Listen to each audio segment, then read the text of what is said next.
tiene que ser ley. Quizá podríamos también interpelar al propio Pastor Cepeda. Pastor está con nosotros, bienvenido. ¿Nos escucha? Sí, muchas gracias. Saludos a todos en el panel. Gracias. Sí, la verdad seguimos lamentando, ¿no? Pero la verdad que las cosas que no vemos, acciones que puedan a estas personas someterlas a lo que es legible en estos momentos. Entendamos bien que puede ser muy legal que se puedan reunir 50 personas, pero no es legible en estos momentos tener que exponernos a reuniones que teníamos rutinarias o habituales, como lo ha sido durante mucho tiempo en la iglesia evangélica. Quedó en evidencia, ¿cierto?, que se vienen repitiendo también los mismos nombres de los mismos personajes de siempre.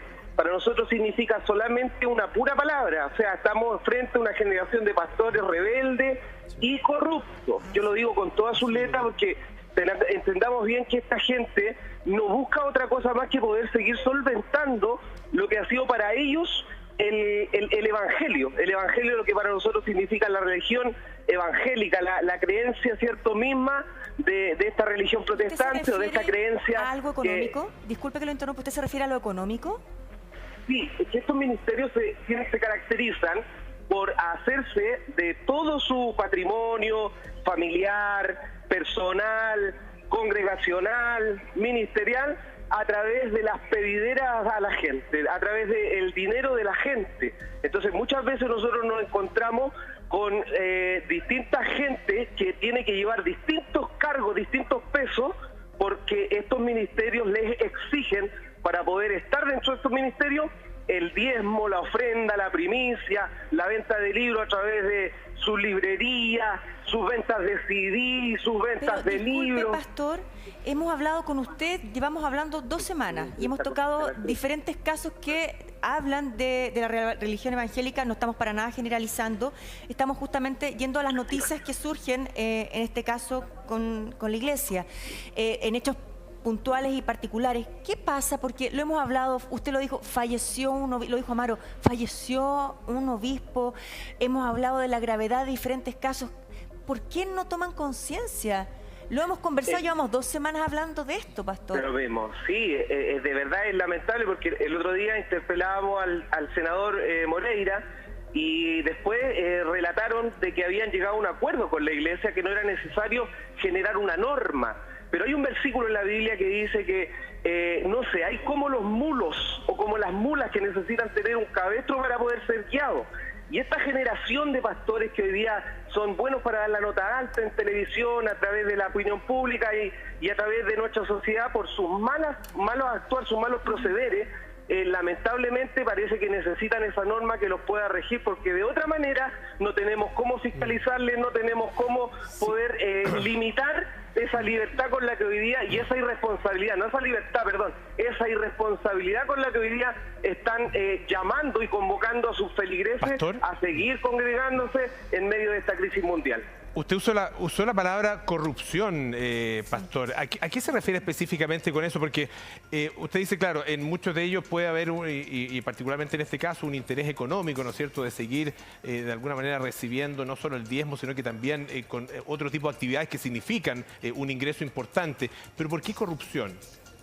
Porque de mucho tiempo atrás se ha sabido también y hemos denunciado al señor Marcos Morales por su manera de actuar, por su manera de ser. Cómo ellos han inventado muchas veces medios para poder hacer sus maratones de dinero. O sea, ellos supuestamente un tiempo atrás ingresaron una solicitud a todo el pueblo cristiano y no cristiano para poder comprar una radio secular. Una radio secular que supuestamente a ellos les costó $1 millón. Yo recuerdo en esos tiempos que empezaron diciendo que la radio Yungay, que estaba en quiebra, le iba a costar cerca de 300 millones. Después se subieron a 400 millones. Después se subieron a 500 millones. Y después terminaron en $1 millón, endeudando a toda esa pobre gente que está asistiendo a esos cultos, usando el nombre de Dios, usando como que Dios tuviese la necesidad de poder levantar canales de televisión, o como que Dios tuviese la necesidad de pedirle plata a la gente para poder llevar a cabo algún proyecto. Me gustaría también darle el paso a los doctores, porque estaba justamente poniendo atención en la conversación que tuvo el periodista Martín con el pastor y el grupo. Le daba la mano, decía, pero ¿por qué le da la mano? Se supone que deberemos tener distancia social.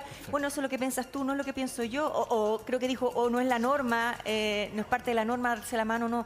Doctores, hemos hablado insistentemente, doctor Rivera, doctor Molina, de la distancia social y de evitar todo lo que hacíamos antes.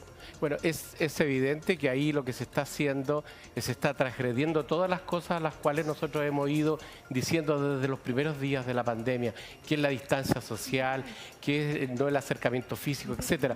Pero es que ahí hay otro problema mucho más profundo, que es sanitario también, porque todos nos pensamos en el virus, pero ahí lo que está pasando, que algo pasa con la gente que sigue estos líderes negativos, que también es un problema sanitario, que es el vacío del alma, el vacío mental, el vacío psicológico, que necesitan apoyo y buscan lamentablemente el apoyo de gente como esta que utiliza malamente a estas personas que probablemente deben tener algún problema de vacío que los llena a este tipo de personajes.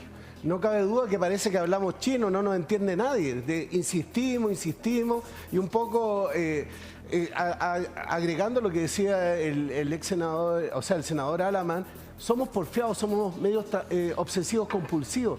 Y quiero volver a decir, lo único permanente es el cambio y cada vez podemos ser aún más restrictivos en cosas, pero el objetivo final es cuidarnos todos.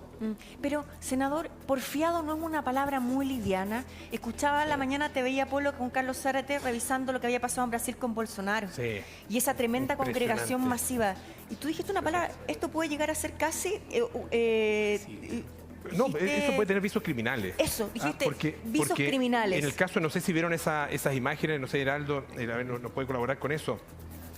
Jair Bolsonaro participando en él y encabezando protestas ciudadanas en contra de las cuarentenas. Cuarentenas que han sido en general determinadas por los gobernadores de los estados. Y con la gente apiñada, todos juntos, nadie con mascarilla, o sea, sin respeto por ninguna de las recomendaciones de las normas que se han establecido. Y hay una responsabilidad, sin duda, del liderazgo. Claro. En este caso, un presidente, en este caso, pastores. Pero por eso no somos muy livianos de decir son porfiados, porque me parece que la palabra es liviana. Bueno, testarudos, cabeza dura, diría yo, pero en el caso del presidente de Brasil es aún más grave porque la concentración en la cual estuvo, donde la gente efectivamente estaba apiñada, era para demandar un golpe militar en contra del Poder Judicial y del Poder Legislativo. ¿Por qué? Porque el Poder Legislativo ha estado apoyando la distancia social y todas las medidas que tomó el ministro de Salud, que fue removido porque discrepaba con Bolsonaro, que quiere que las cosas sigan normalmente como si la pandemia no existiera. Entonces yo creo que ese es el problema que tenemos con alguna gente, no solo en Brasil, sino que también en nuestro país, que piensa que esto no existe. Entonces, y que no hay reglas, pero si estamos en estado de catástrofe. Y así lo ha decretado el gobierno. Y en estado de catástrofe, entonces, hay que tener sanciones para conductas que van más allá de lo establecido. Y una de las cosas que se estableció es que no podían haber reuniones de más de 50 personas. Eso está establecido en estado de catástrofe. Entonces, yo creo que la gente tiene que empezar a entender que esto es serio, que esto va en serio. ¿Usted bajaría el número? ¿Cómo? ¿Bajaría el número de personas que se les permite reunirse? Bueno, fue bajando, no sé en el número en que quedó al final. Ahora está en 30, parece, ¿no? Parece que sí. Entonces, por lo tanto, esto estaría violando una norma en estado de catástrofe. Pero yo creo que la gente tiene que tener aquí un cambio en el chip cultural, que esto es serio y como ya hemos dicho y los expertos nos han dicho que esto va a durar al menos unos 2 años más. Hay un estudio que salió en la Universidad de Harvard, que ahora se ha viralizado, que establece que no es posible tener una vacuna antes de 2 años y que por lo tanto vamos a tener que adaptarnos a vivir con la distancia social, usando mascarillas y teniendo todas las precauciones hasta que no tengamos 2 cosas. Uno, lo que se llama inmunidad de rebaño, es decir, que ya nos contagiemos tanto, más del 80% de la población, que por esa vía seamos inmunes. Eso significa que hay costos muy importantes, porque si se va por esa vía, quiere decir que vamos a tener muchas muertes, muchos contagiados, muchos enfermos.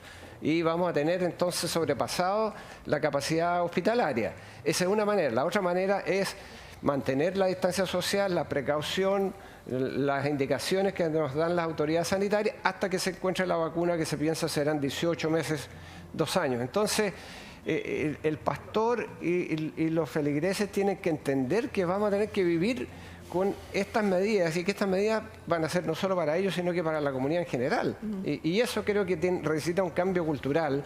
Y si no, están entonces cometiendo, creo yo, una falta que va en contra de la comunidad en general y del estado de catástrofe que se ha decretado. En eso estamos.